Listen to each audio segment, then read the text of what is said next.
नमस्कार, commodity roundup में आपका स्वागत है। मैं हूं मनीषा गुप्ता और बात यहां पर करेंगे कच्चे तेल की, जहां पर पिछले 3 दिनों में करीबन 11% की गिरावट अब हम दर्ज कर चुके हैं और इन स्तरों पर कच्चा तेल अब 15 महीने के सबसे लोएस्ट लेवल पर कारोबार कर रहा है।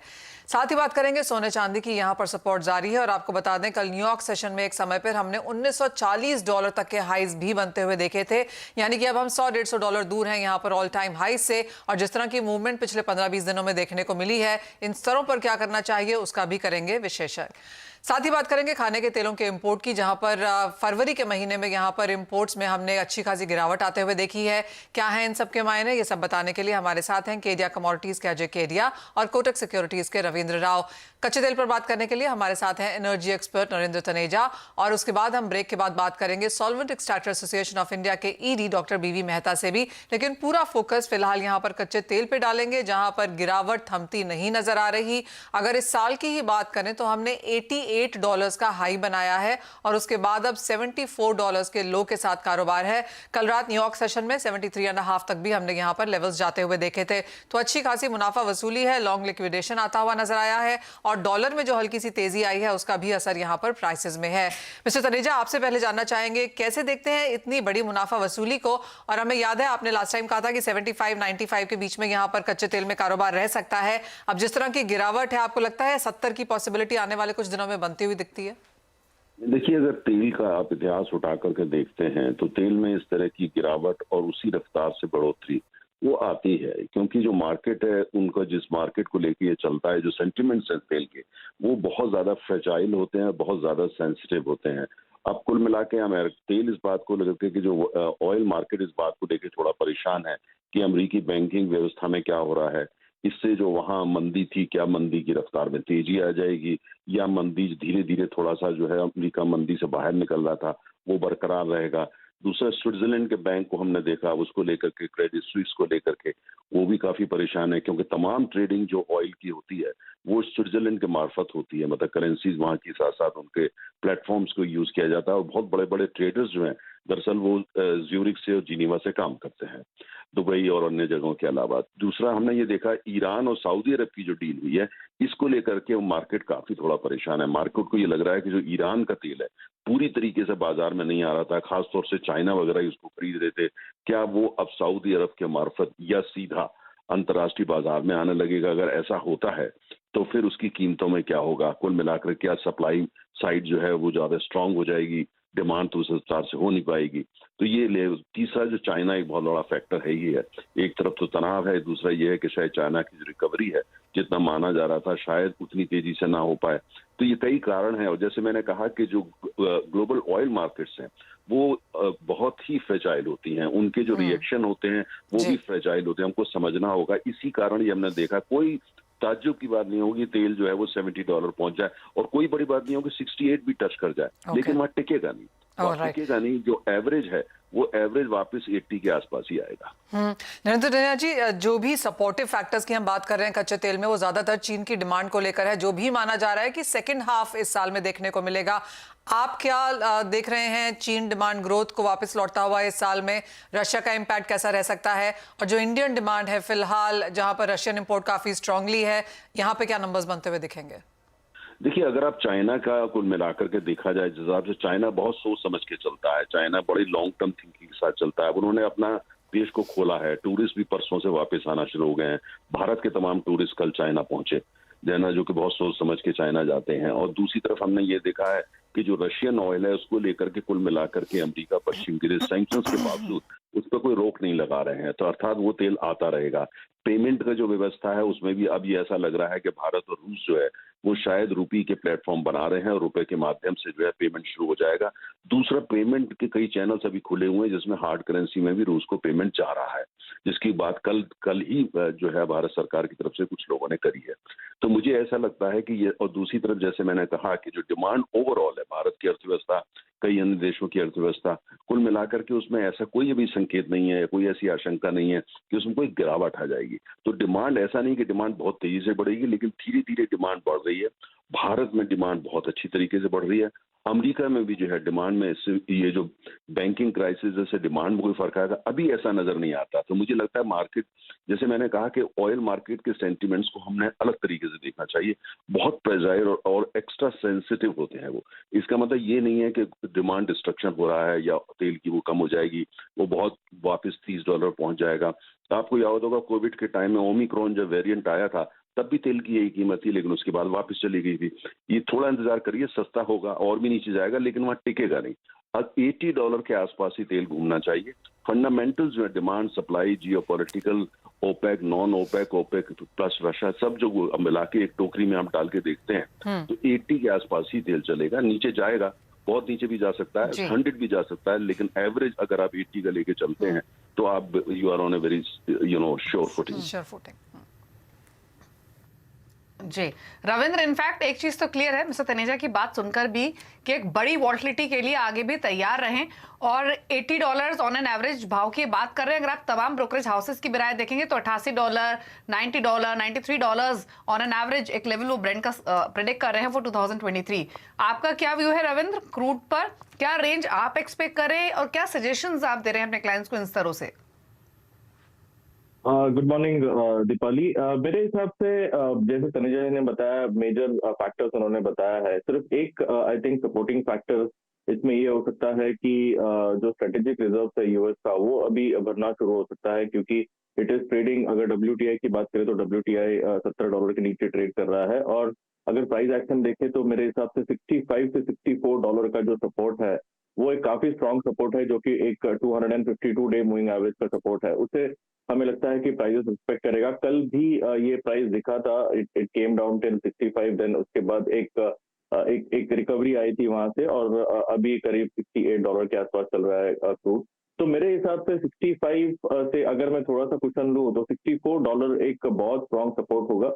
उसके नीचे क्लोजिंग नहीं आनी चाहिए, क्योंकि अगर उसके नीचे क्लोजिंग आता है तो फिर पॉसिबिलिटी है कि ये $57-58 तक भी लुढ़क सकता है। और अपसाइड अगर देखें तो $72-73 का एक सपोर्ट बना हुआ था, और हम काफी टाइम से क्रूड का एक रेंज देख रहे थे फ्रॉम $73 टू $81-82। अभी वो सपोर्ट टूट चुका है, और जो $73-72 है वो अभी एक रेजिस्टेंस टाइप में वर्क करेगा। तो मेरे हिसाब से जो शॉर्ट टर्म रेंज है, that would be somewhere between $65 to $72-73 in case of WTI। और अगर ये $73 के ऊपर जाता है तो देन अगेन $76-77 का एक रेजिस्टेंस बनेगा। तो मेरे हिसाब से शॉर्ट टर्म व्यू वही रहेगा। और मीडियम टर्म के लिए मुझे लगता है कि 81-82 का जो रेजिस्टेंस है वो बहुत स्ट्रांग है। वो जब तक नहीं निकलता तब तक हमें नहीं लगता है कि प्राइस इसके ऊपर जा सकता है। तो I think overall range would be somewhere between $64 to $81 in case of WTI। Alright, तो ये कच्चे तेल की बात है जहां पर नियर टर्म थोड़ी सी और वीकनेस आ सकती है, लेकिन लॉन्गर टर्म अभी भी यहां पर सपोर्ट जारी है। बात अब यहां पर मेटल्स की कर लेते हैं, क्योंकि यहां पर भी कल की तेजी के बाद आज मुनाफा वसूली देखने को मिली है। चाइना के न्यू होम सेल्स में हमने 10वें महीने लगातार गिरावट आते हुए देखी है, उसका भी प्रेशर था। और डॉलर इंडेक्स जो पिछले 3 दिन से गिरावट के साथ काम कर रहा था, वहां पर अब कुछ बढ़त है। रविंद्र, जो ये बैंक कंटेजियन के फियर्स हैं बाजार में और फिर से स्लो डाउन डिमांड ग्रोथ को लेकर चिंताएं हैं, कितना असर इसका मेटल्स पे पड़ता हुआ देखते हैं? मेरे हिसाब से मेटल्स में अगर देखें तो आई थिंक एक साइड से सपोर्ट फेड की तरफ से मिल रहा है, क्योंकि जो पहले एक्सपेक्टेशन था कि Fed might go for a 50 basis point hike, वो अभी खत्म हो चुका है। और इनफैक्ट अभी तो इवन स्टेटस को होने का भी चांसेस है। एंड अगर टर्मिनल रेट देखें तो अराउंड 4.75 के आसपास प्रिडिक्ट किया जा रहा है। तो पॉसिबिलिटी है कि ये साल में अराउंड 100 बेसिस पॉइंट का कट भी आ सकता है। तो I think that is supporting the prices. लेकिन जैसे आपने बताया कि ये जो यूएस बैंकिंग क्राइसिस का जो स्टोरी चल रहा है, I think that is very very crucial, और उस वजह से ही हम बेस मेटल्स में एक फॉल देख रहे हैं। प्लस चाइना से जो डिमांड की एक्सपेक्टेशन है वो थोड़ी सी I think it might take time, तो उस वजह से प्राइजेस में एक अपसाइड, कंटिन्यूस अपसाइड नहीं दिख रहा है। तो मेरे हिसाब से और थोड़ा सा डाउनसाइड हम देख सकते हैं। जैसे कि अगर कॉपर की बात करें तो कॉपर में we might see prices coming down till 730-735। अगर एलएमई की बात करें तो एलएमई में $8,200 का एक लेवल पॉसिबल है। एल्यूमिनियम की बात करें तो एल्यूमिनियम में even after Alcoa going for a production cut off around 75%, फिर भी हमने प्राइसेस को एक सपोर्ट नहीं मिलते हुए देखा है। दैट इज मेनली बिकॉज जो इकोनॉमिकली सेंसिटिव कमोडिटीज है उसमें एक लगातार गिरावट हमने देखा है। तो मेरे हिसाब से एल्यूमिनियम में भी आई थिंक $1,900 से $2,000 तक के लेवल एक बार पॉसिबल है। बट ये सारे levels I think would be very attractive, क्योंकि ये जो फेस है I think this will be temporary. थोड़ा टाइम के बाद we might see again rebound in prices, but as of now यहाँ से लग रहा है कि सारे ही बेस मेटल्स में और थोड़ा सा पेन बाकी है, and we might see some more downside in almost all the base metals. Okay, तो बेस मेटल्स और नीचे जा सकते हैं, थोड़ा पेन आ सकता है। कॉपर एल्यूमिनियम की स्पेसिफिकली रविंद्र ने बात की है। अजय नमस्कार, आपकी कोई ट्रेडिंग स्ट्रेटेजी बेस मेटल से? नमस्कार दीपाली। डेफिनेटली अगर हम देखें बेस मेटल में, जैसे रविंद्र ने भी कहा है कि कंसर्न अभी बना है, और हम लोग हिस्ट्री में देखें तो कभी भी ऐसा बैंक क्राइसिस आता है वो इतनी जल्दी रिजॉल्व होता हुआ नहीं दिखाई देता है। तो टाइमिंग मार्केट थोड़ा स्टेबल जरूर दिख रहा है। एल्यूमिनियम को छोड़ के मुझे लगता है कॉपर और जिंक, इनमें बिकवाली बढ़ते हुए दिखाई देगी। खासकर कॉपर की बात करें तो वॉलिटिलिटी बढ़ी रहेगी। मुझे लगता है थोड़ा भी अगर जब 754 तक का भी लेवल मिलता है बेच के चलिए। ओवरऑल मुझे लगता है 730 732 तक का लेवल हम कॉपर में देख पाएंगे। जिंक में जिस ढंग से हमने 265 के नीचे कंटिन्यू मार्केट को ट्रेड करते हुए देख रहे हैं, मुझे लगता है दबाव और बढ़ता हुआ दिखाई देगा। जो 252 तक के लेवल हम जिंक में भी पहले लेवल पे टेस्ट करेंगे, और 252 के नीचे 245 तक के भी लेवल दिखाए। तो ओवरऑल टाइमिंग मुझे लगता है कॉपर और जिंक इनमें बिकवाली कंटिन्यू रह सकती है। ऑलराइट, तो बिकवाली करने की राय यहाँ पर मेटल्स में है। कल की जो तेजी थी वो टिक नहीं पाई और आज की गिरावट के बावजूद सेल कॉल्स यहाँ पर उभरते हुए। बात अब यहाँ पर सोने चांदी की कर लेते हैं। यहाँ पर अच्छी खासी फ्लाइट टू सेफ्टी है और सपोर्ट भी देखने को मिला है।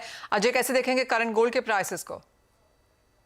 टाइमिंग में मुझे लगता है जिस ढंग से इंटरनेशनल मार्केट में जो ब्रेकआउट आया है और प्राइसेस ने बिल्कुल छोटे समय पे एक अच्छा खासा तेजी दिखाई है, तो टाइमिंग मुझे लगता है मार्केट में ट्रेंड तो बिल्कुल बुलिश ही है। नो डाउट हमने जो क्रेडिट स्विस के अपडेट के बाद थोड़ा रिलीफ आते हुए देखा है। तो अनलेस अनटिल मार्केट 1890 का लेवल ब्रीच नहीं करता है, मुझे लगता है 1956 से 1970 तक के भी लेवल हम गोल्ड में देख पाएंगे। वहीं डोमेस्टिक मार्केट की अगर बात करें तो यहाँ पे भी प्राइसेस ने काफी अच्छे से एक लेवल पिकअप करके रखा है। तो मुझे लगता है आज और कल 2 दिन मार्केट में थोड़ा सा पुल बैक आ सकता है, which could be around 57,500 600 level. But जल्द हम एमसीएक्स पे एक नया हाई लगते हुए देखेंगे। जिस ढंग से रुपए में भी गिरावट बढ़ रही है, ये कहीं ना कहीं गोल्ड को सपोर्ट करेगा। जियोपॉलिटिकल टेंशन भी धीरे धीरे हम अराइज होते हुए देख रहे हैं, लेकिन मेजरली जो फाइनेंशियल क्राइसिस का जो कंसर्न्स है ये प्राइसेस को अपलिफ्ट करेगा। तो बिल्कुल थोड़ा एक पुल बैक अगर 57,500 600 मिलता है तो एमसीएक्स गोल्ड को लेके चलना चाहिए। हायर साइड में मुझे लगता है अगर हफ्ता 10 दिन की अगर व्यू लेके चले तो मुझे लगता है मार्केट पिछला हाई जो है वो ब्रीच करके 59 का लेवल इजीली क्रॉस कर पाएगा। ओके, नए हाइस की अब बात होनी शुरू हो गई है गोल्ड पर। रविंद्र, आपके टारगेट्स क्या हैं गोल्ड पर, साथ ही सिल्वर पर आपका व्यू? मेरे हिसाब से गोल्ड में जो मेजर ट्रिगर्स है वो तो एक तो जो बैंकिंग क्राइसिस है उसके चलते सेफ हेवन बाइंग आ रही है, जो हम डॉलर इंडेक्स में भी देख रहे हैं। डॉलर इंडेक्स और गोल्ड दोनों ही साथ में ऊपर जा रहा है। That is mainly because of the safe haven buying happening in both the asset class. दूसरा चीज जो है वो आई थिंक फेड का जो मीटिंग है मार्च 22 को वो बहुत क्रूशल होगा। जैसे कि अभी मैंने बताया कि जो कुछ दिनों पहले जो एक्सपेक्टेशन था कि Fed might go for a 50 basis point hike, अभी वो पूरा रिवर्स हो चुका है। और आज का जो ईसीबी मीटिंग है I think that will be very very crucial. पहले एक्सपेक्टेड था कि they might go for a 50 basis point hike, लेकिन अभी जो क्राइसिस चल रहा है उसके चलते लगता नहीं है कि they might be so hawkish. तो अगर उनका स्टैंड अगर थोड़ा सा डाविश आता है तो देन मेरे हिसाब से गोल्ड सिल्वर के लिए फिर से एक पॉजिटिव ट्रिगर होगा। और जो फेड की मीटिंग है I think that might further push up gold prices. तो मेरे हिसाब से गोल्ड में अभी 1880 का एक सपोर्ट बना है और अपसाइड पॉसिबिलिटी अराउंड 1960 1970 का है, and it might even go close to $2,000। और अगर सिल्वर की बात करें तो सिल्वर में एक $22 का एक रेजिस्टेंस ले रहा है मार्केट। अगर वो निकल जाता है then there is a possibility of it going again towards $23। और अगर इंडियन मार्केट की बात करें तो 70,000 से 71,000 तक के लेवल सिल्वर में पॉसिबल है। और अगर गोल्ड की बात करें तो गोल्ड में मेरे हिसाब से फिर से एक बार 58,500 से लेके 59,000 तक के लेवल हमें जल्द दिख सकता है। तो आई थिंक आज का ECB will be very very crucial, ECB meeting, and then the focus will turn on the Fed meeting. नमस्कार, आपका स्वागत है। बात अब यहाँ पर खाने की तेलों की करते हैं, जहाँ पर पिछले 4 महीने में 27% की वृद्धि हमने इंपोर्ट्स में आते हुए देखी है खाने के तेलों के हिसाब से। और क्लियरली काफ़ी समय से एससीए इस बात की दरखास्त भी करता रहा है कि क्रूड इंपोर्ट हो और रिफाइंड तेल नहीं। हमारे साथ एससीए के ईडी डॉक्टर बीवी मेहता हैं। Doctor Mehta, edible oil imports में अच्छी खासी बढ़त यहाँ पर देखने को मिली है। फरवरी की बात करें तो यहाँ पर भी हल्का सा इजाफा ही है। दूसरी तरफ सरसों एमएसपी के नीचे बिक रहा है। तो काफ़ी सारी चीज़ें जो फिलहाल यहाँ पर होती हुई नजर आई हैं इंडस्ट्री के लिए ओवरऑल बहुत बेहतरीन नहीं है? वो तो आप बोल रहे हैं, पहले तो एमएसपी जो आज है 5450, उसके सामने मंडी में किसान को कम से कम 300 से 400 रुपया कम मिल रहा है। वो चिंता का विषय है, इंडस्ट्री के लिए भी है और गवर्नमेंट के लिए। जब ही सोइंग का टाइम था तभी 7,000 रुपये के करीब मस्टर्ड था, और आज जब वो आता है और 5,000 रुपये मिलता है तो definitely he is getting totally discourage. MSc को सपोर्ट करना चाहिए, तो हमने 3-4 सुझाव गवर्नमेंट को दिए हैं। वन, कि जो NAFED should buy in a big way from all the mandis, जितना उठ रहा है उससे दो फायदा है। एक तो एमएसपी को सपोर्ट मिल जाएगा, साथ में आपका एक रिजर्व बफर स्टॉक बन जाएगा। तो जब भी आपकी प्राइस ऊपर चलेगी, हो सकता है कि 4-6 महीने के बाद जो एल नीनो अगर हुआ तो तभी आप रिलीज करें मार्केट में टू स्टेबलाइज द प्राइस। तो use this opportunity. Doctor Mehta, जब आप कहते हैं कि नेफेड को एक बिग वे में खरीदना चाहिए, तो इस बिग वे को आप क्वांटिफाई कैसे करेंगे? नहीं, सारी मंडियों में से ले, ऐसा नहीं चाहिए कि हर दिन 5,000 टन ले या 2,000 टन ले। जितना माल आ रहा है उसे उठाइए आप, जितना माल आ रहा है उठाए। ऐसा नहीं हो जाए कि भाई आप हम खाली 100 क्विंटल ही लेके आप एक किसान के पास से 10 क्विंटल ही ले गए, ऐसा नहीं। वो किसान जितना ला रहा है आप 5,450 में ले लीजिए, जो 42 कंडीशन पे ले लीजिए। वो बिग वे मतलब this opportunity for the government to create a buffer, जो हम पहले भी बता रहे थे कि जैसे चाइना भी बफर स्टॉक करते, तो हम क्यों बफर स्टॉक नहीं करें? अपॉर्चुनिटी है, और साथ में पर्पस भी हो रहा है कि एमएसपी को सपोर्ट मिल रहा है। दूसरा एक सुझाव जो था हमारा, कि आज जो आरबीडी ओलिन इतना एक्सेस इंपोर्ट हो रहा है, अगर आप देखें लास्ट 4 महीने में 23% constitute the palm oil import में आरबीडी ओलिन है, and that is bringing lot of pressure on the domestic prices. तो वो अगर हम आरबीडी ओलिन की इंपोर्ट ड्यूटी, इफेक्टिव ड्यूटी बढ़ा दे by adding about say 7.5% cess, agricultural cess on the RBD only, so वो 20% हो जाए और सीपीओ 5% है, तो ड्यूटी डिफरेंस की वजह से आरबीडी ऑटोमेटिक रिस्ट्रिक्टेड हो जाएगा। पहले तो 2 साल पहले तो गवर्नमेंट ने रिस्ट्रिक्ट कर दिया, तो हम चाहते हैं आज रिस्ट्रिक्ट कर दे या तो ड्यूटी डिफरेंस इतना बढ़ा दे ताकि ऑटोमेटिक डिस्करेज हो जाए। क्योंकि आज इंडोनेशिया और मलेशिया भी क्या कर रहा है, low duty on RBD only and higher duty on CPO, so indirectly they're discounting. It's a surprise. Today, the landed cost of the RBD olein is cheaper than your CPO. Why should I import raw material? So refiners become the packers practically. वो जरूरी है कि हम वहाँ उनको support करें। वो भी है। तीसरा एक जो सुझाव है कि आज फ्यूचर ट्रेडिंग आपने बंद करके रखा, देयर में भी सम प्रॉब्लम लास्ट 2 साल पहले, और अभी सिचुएशन ऐसी, अगर आप फ्यूचर ट्रेडिंग भी खोल देंगे तो मस्टर्ड के लिए, तो वो भी एक मार्केट को सपोर्ट देंगे, और हो सकता है कि गवर्नमेंट को इतना खरीदना भी नहीं पड़े, क्योंकि आज मार्केट फोर्स और itself will by the from the market. तो ये सारे चीजें है। और जहां तक इंपोर्ट का आपने सवाल किया, yes, import is up by about 26% last 4 month. Never we thought, normally is a season है हमारे लिए, क्रशिंग सीजन है, तभी इंपोर्ट मिनिमम रहता है, और जून जुलाई और सितंबर में जब भी ऑफ सीजन तभी इंपोर्ट है। तो ये पहली दफा उल्टा दिख रहा है। और स्टॉक भी देखे 3.4 मिलियन टन स्टॉक है, इतना स्टॉक, तो उसका एक हो सकता है कि अगले 3-4 महीने में import will slow down. Okay. दूसरा एक और भी चीज देखा होगा, यहाँ से 2 महीने पहले सन, सोया और पाम के डिफरेंस $350-400 था, अभी और गैप भी कम होके $130-150 पे आ गया है। तो वो तो इसका मतलब कि सॉफ्ट ऑयल फिर से ज्यादा आना शुरू हो जाएगा। हाँ जी। तो यहाँ पर काफी सारे सजेशंस के मिस्टर मेहता ने बात कही जो कि लिए जा सकते हैं, फिर वो ड्यूटी डिफरेंस की बात हो या फिर फ्यूचर ट्रेडिंग का भी यहाँ पर जिक्र किया। लेकिन मिस्टर मेहता, एक चीज़ और आपसे जानना चाहेंगे, एक तो प्राइसेस पर तो एक आउटलुक इस सिचुएशन में चाहिए ही, इसके अलावा अगर हम बाकी ऑयल्स की बात करें, फिर चाहे वो सोयाबीन हो या दूसरे ऑयल्स हो, वहाँ पर इंपोर्ट नंबर्स कैसे हैं और कैसे डिमांड है इधर? जो सोयाबीन और सनफ्लावर में पहले 0 में टीआरक्यू में आ रहा था, अभी 2023-24 के टीआरक्यू हटा दिया, 1 अप्रैल से टीआरक्यू नहीं है, तो अभी जो 1 अप्रैल से उस पर ड्यूटी 5.5% लग जाएगी। चाहे वो आपको सोयाबीन, क्रूड सोयाबीन हो, सनफ्लावर हो या तो सीपीओ, तीनों में एक ड्यूटी लग जाएगी। जहां तक इंपोर्ट का सवाल है, वर्ल्ड वाइड अगर देखें तो आज अर्जेंटीना का क्रॉप फेलियर हो गया है। Last week I was in Malaysia, now people brought down the crop number to 42 million, पर और भी बोल रहे हैं कि अप टू 38 मिलियन है। Fortunately Brazil crop is excellent, 153 million है। ओवरऑल सोयाबीन का क्रॉप ठीक है, खाली अर्जेंटीना और जो उरुग्वे है उनको तकलीफ में है। पैराग्वे फिर से बैक टू द नॉर्मल, जो 4 या 5 मिलियन था, अभी 9 या 10 मिलियन का बात कर रहे हैं। तो सप्लाई विल इंक्रीज। सनफ्लावर का भी जो स्टॉक बढ़ा है यूक्रेन रसिया, और ये जो रेट में is attractive for India to buy more soft oil, क्योंकि गैप कम हो गया है। जब गैप $300-400 था तो palm was attractive, but now soft oil is more attractive and India will import and normally. हाँ जी। और इसका मतलब ये है कि आगे जाके खाने के तेल एक ऐसा सेक्टर है जहां पर बहुत बड़ी इन्फ्लेशन की एक्सपेक्टेशन नहीं है, फसलें ठीक ठाक हैं, इंपोर्ट बहुत जोरदार है और मांग उसके सामने बहुत बेहतर नहीं है।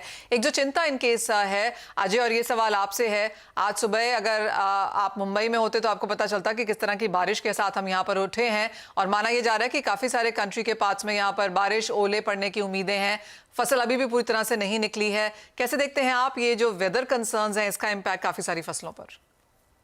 बिल्कुल मनीषा जी, वेदर कंसर्न काफी ज्यादा है। कल मैं नांदेड़ में था, वहां पे भी मैं एक्चुअल ऑक्शन में पार्टिसिपेट करने भी देखा मैंने वहां पे। तो इसका बहुत पूरा ही कल क्लाउडी था और रात को बारिश भी हुई, जिसकी वजह से अराइवल्स मार्केट में कहीं ना कहीं हैम्पर होते हुए दिखेंगे और उसका इम्पैक्ट हमने प्राइसेस में देख रहे थे कल के सेशन में। बट आज हमने पूरे ही एग्री पैक में दबाव आते हुए दिख रहे हैं, जिस ढंग से अराइवल प्रेशर इस चीज से बढ़ा भी है और साथ में डिमांड अभी थोड़ा लैकलस्टर बन रहा है, जिसका दबाव है। बट वेदर एक काफी इंपॉर्टेंट रोल प्ले करेगा अगले 2-3 दिनों में, जिस ढंग से हेल स्टॉर्म की भी जो अलर्ट्स आई है। तो टाइमिंग सबसे पहले अगर मसाले की बात करें तो हम लोग मसाले में देख रहे हैं कि मार्केट के अंदर अराइवल प्रेशर के चलते जीरे के अंदर हमने काफी अच्छे एक फॉल आते हुए देखा है, जो अभी भी कंटिन्यू होता हुआ दिखाई दे रहा है, जो 31,500 तक का लेवल दिखा दे। धनिया के अंदर भी अराइवल प्रेशर मंडी में बढ़ा है, जिसके चलते 6650 से 6700 तक का लेवल दिखा सकता है। हल्दी के अंदर कल मैंने जैसे आवक देखी थी बसमत मंडी में, तो थोड़ी कम जरूर थी, बट माना जा रहा है कि आवक और बढ़ती हुई दिखाई देगी। वेदर भी काफी इंपॉर्टेंट रहेगा। तो तीनों ही मसाले के अंदर मुझे लगता है कि मार्केट के अंदर गिरावट कंटिन्यू रह सकती है अगले 2-4 दिन तक। ओके, चलिए, तो ये स्ट्रैटेजीज रही है एग्री पैक पर, एडिबल ऑयल्स पर भी, साथ ही साथ स्पाइसेस के पैक पर, जहां पर थोड़ी नरमी आज के सत्र में देखने को मिल रही है। शुक्रिया मिस्टर मेहता और अजय जी आने के लिए शो में और अपने व्यूज देने के लिए। इसी के साथ एक ब्रेक के उस पर आप देखिए फ्यूचर एक्सप्रेस सुमित मल्होत्रा के साथ। नमस्कार।